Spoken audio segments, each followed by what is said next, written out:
We are gathered here to fill you with fear and give you a treat for your ears as we invade your mind with our scary rhymes and some tales that can be gory. As you bear witness and sit here and listen to our poetic horror stories.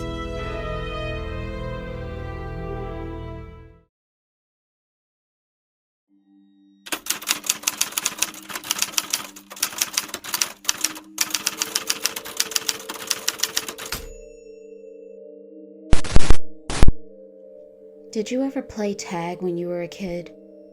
The game where you or one of your friends chase one another and you catch them. You tag them and then yell out, "You're it." This was an innocent game that we all played when we were young. It was a game we found to be fun. I never thought this game could be evil. That is, till now. My name is Taylor. Myself and a few of my friends were invited after Christmas to a game of tag to bring in the new year. My best friend Tina wanted to celebrate this coming year by doing something a bit different.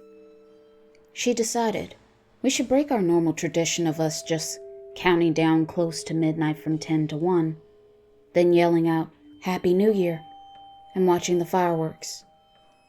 No. This year she wanted us to play one of our favorite childhood games, but with a special twist, to make it more risk-taking and exciting. She told us all she will explain the rules on New Year's Eve, the night of her New Year's Eve party. When I saw her text message, I was down to play. I had to admit, I was interested in how she would make a childhood game of tag exciting. I mean, all we were going to do was run away from the person that was designated to be it. What more could it be? But little did we all know, Tina had a sinister trick up her sleeve. There was going to be so much more to this game. In the end, we will all regret ever playing.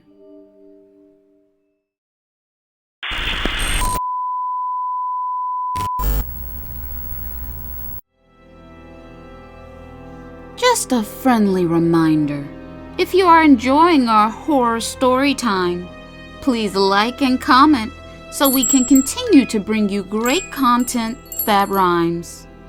And if you are new here and you like what we do, please subscribe and become a part of our poetic horror crew. We would love to scare you.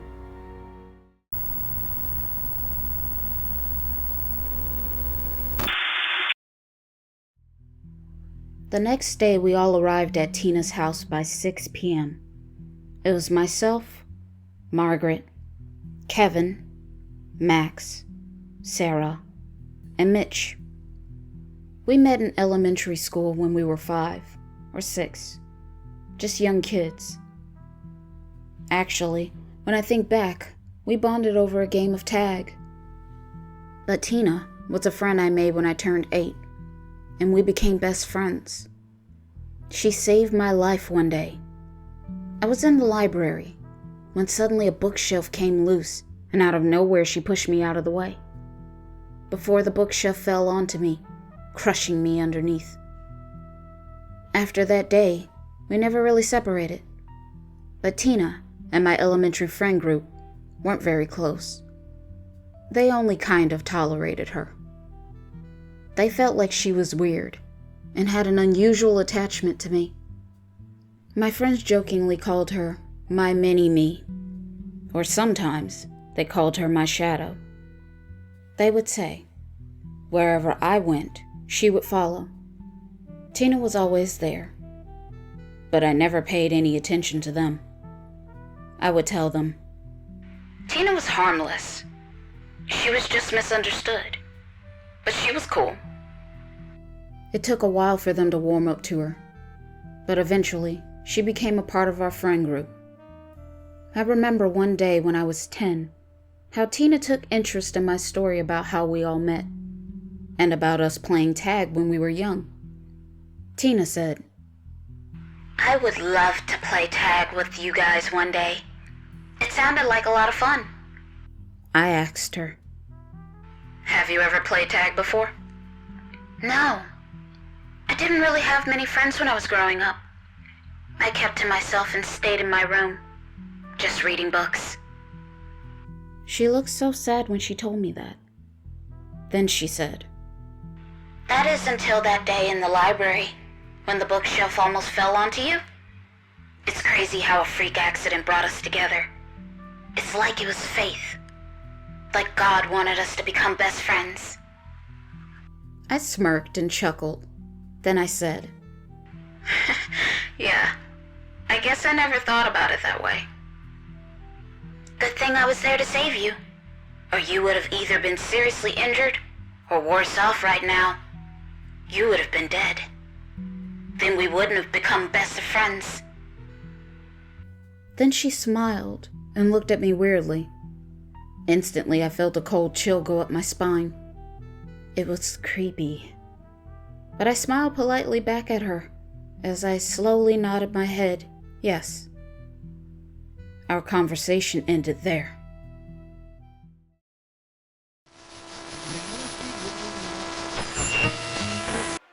With my New Year's resolution of change that I give up on halfway.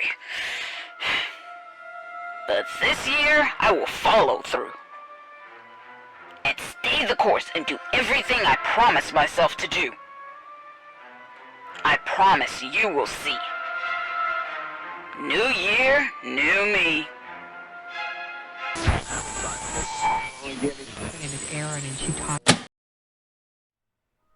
As time moved on, and we became young adults, we graduated high school. We all went to different colleges. That is, except me and Tina. But we kept in touch with the others, and would meet back up every year to celebrate Christmas and the New Year. It became a part of our tradition.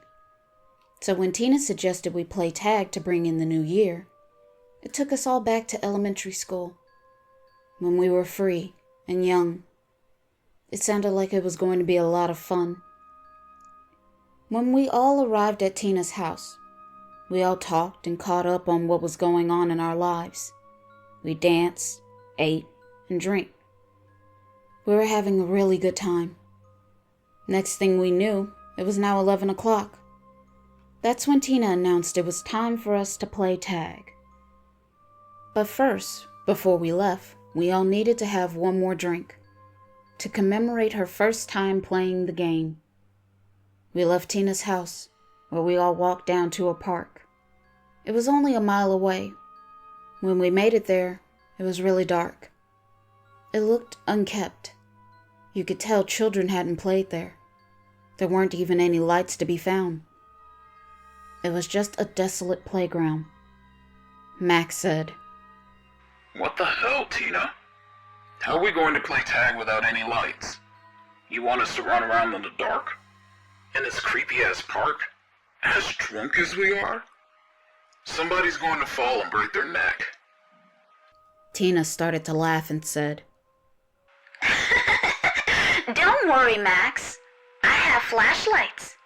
But yes, I thought it would be better and more exciting if we played in the dark. You will need to keep your flashlight off till you are tagged. But the twist is, you won't become it. You have to turn your flashlight on so we know you were caught. Each of your flashlights has a different color. Taylor, your light is pink. Sarah, your light is blue. Max, your light is yellow. Margaret, your light is green. Kevin, your light is red. And Mitchell, your light is purple. And my light is white. Which will mean you all are out of the game. We would only play for an hour, till 12 o'clock.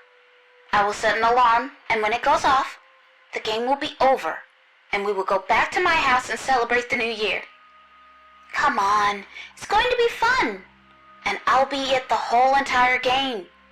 Unless you're afraid of the dark, and you're a chicken." You could hear the others laughing at Max and making a clucking sound like a chicken. Max was embarrassed. He said, "Whatever, man. I'm no chicken. You want to play tag in the dark?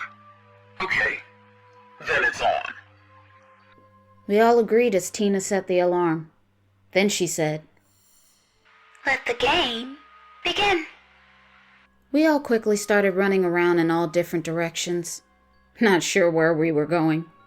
Luckily, the moon was out, so we weren't completely blind. There was some form of light. We must have looked crazy. A bunch of drunk adults running around in a playground in the dark. In a deserted park. If the police found us, how would we explain all this? But I had to admit, it was exciting. After 5 minutes of running around, I saw the first flashlight come on. It was Margaret. Her flashlight color was green. It was a bit faint. I could barely see it. Her light was far away from me. I thought to myself, this was Tina's first time playing this game, and she was already taking one of us out and it's dark. Even with the little light from the moon. Everything that moved only looked like a shadow. But I kept going. I happened to run into Kevin after 20 minutes. He said, I'm so glad it's you, Taylor. At first, I thought you were Tina. She came close to catching me, but she ended up tagging Margaret instead. It was kind of crazy, because Tina came out of nowhere. I can tell you, she is fast. I barely got away. But I think Margaret might have fallen when she got tagged. Why do you think that? Because I thought I heard a thump. But I was running so fast, I also thought I heard her saying help. I stopped for a moment, but when I looked back, I didn't see anything. What? I hope she's okay. You know what? I'm going to head in the direction where I saw her flashlight on at. Okay, I'm going to keep moving. I don't want to be next. Then Kevin took off, disappearing into the dark. Suddenly, I saw another flashlight come on. It was Mitchell. His light was purple. Now it was only me, Sarah, Kevin, and MacLeod. And we had only about maybe 30 minutes before midnight. But for some reason, I started to have a strange feeling that something wasn't right. Suddenly, I saw a red light. That meant Tina tagged Kevin. And now it's only myself, Sarah, and Max. I was finally approaching where I last saw Margaret's flashlight. But when I arrived, there was no one there, and her flashlight was still going. But something told me to bend down and feel on the ground. I thought maybe I could find her flashlight. When I felt something wet, I quickly jumped up and I took a step back. That's when I felt someone was standing behind me. I thought it was Tina about to tag me, but it wasn't. It was Margaret. She was pinned by a knife to a tree. She was gurgling, trying to breathe. I was so stunned by the sight. I froze in place from fright. I forced myself to move as I felt for her pulse. That's when she weakly looked up at me. Then she threw up blood, and with her last breath, she said, "Tina." I was shocked. Did she mean Tina did this to her? I need to find my other friends quickly and let them know what's going on. Suddenly, I saw a blue light. I knew this meant Tina now had tagged Sarah. It was now only myself and Max in the game. I looked at my Apple Watch. We now only had 10 minutes left. I frantically tried to focus my eyesight in the dark. I was hoping I could see Max soon, and we could leave and escape the park. If we could get back to our cars, maybe we could call 911, and we could let them know what's going on. I wanted to know why Tina would do this. It didn't make any sense to me. And if she did this to Margaret, then what about Sarah, Mitchell, and Kevin? I hope they are okay. Suddenly, I spotted Tina. She was running. But she was running in a different direction away from me. I knew she was heading towards Max. I needed to get to him quickly.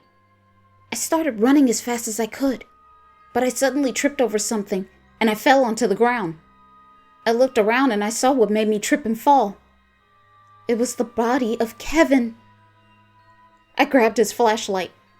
I could see his throat was cut. All I could do was cry out no. But I had no time to mourn. I snapped back to my senses and got up off the ground. I badly bruised up my leg, but I did my best to ignore the pain. I looked at my Apple Watch again. There was only 3 minutes left in the game. I headed to the last direction I saw Tina heading to. I needed to stop her. I hadn't seen Max's light come on, so I don't think she tagged him. At least that's what I assumed. When I arrived, I could see Tina in the pale moonlight. She had on night vision goggles and a big knife in her hand. As Max was lying on the ground badly injured, but he wasn't dead, I screamed out, "Tina, stop! Don't hurt him!" She turned her head and looked at me as she just stood there. Then she looked back at Max as she lifted the knife over her head. Then she said, "Max, tag, you're it!" Then she started to bring the knife down to plunge it into his chest. But Tina didn't see me coming as I charged towards her and I knocked her over with all the strength I had. The force sent the knife flying high into the air. We both tumbled into the ground. I could see the knife in the moonlight as it came down. Me and Tina scrambled to see who could grab the knife first. But what Tina didn't know was that I took the knife she used to pin Margaret to the tree and plunged it deep into her back. She screamed out in pain as she looked back at me in shock. She looked at me like I betrayed her trust. She looked at me and then said, "I can't feel my legs. You paralyzed me. Why? I thought I was your best friend." I was at a loss for words. Did she think this is something I wanted her to do? Then at that moment, the alarm on our watch went off. It was now midnight, New Year's Day.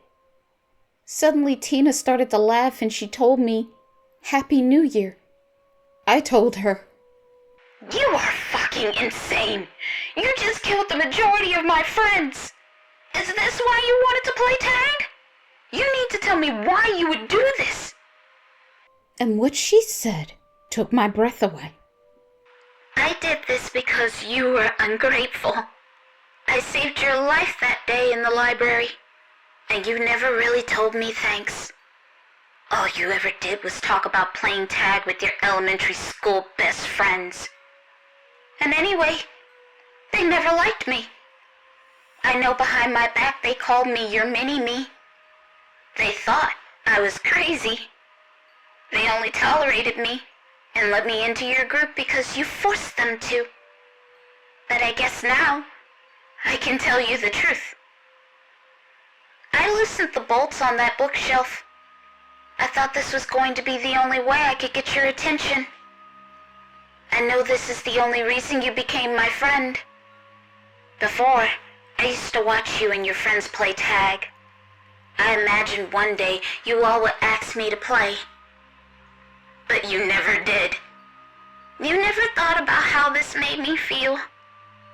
Plus, whenever you all were together, that's all you would always talk about. You never made a point to bring me up or give me credit for saving your life. You acted like it never happened. You acted like it didn't matter. Then it hit me. We needed to make some memories. Why not play your favorite game on New Year's Eve? I would eliminate your old friends, and it would only be you and me. Friends forever.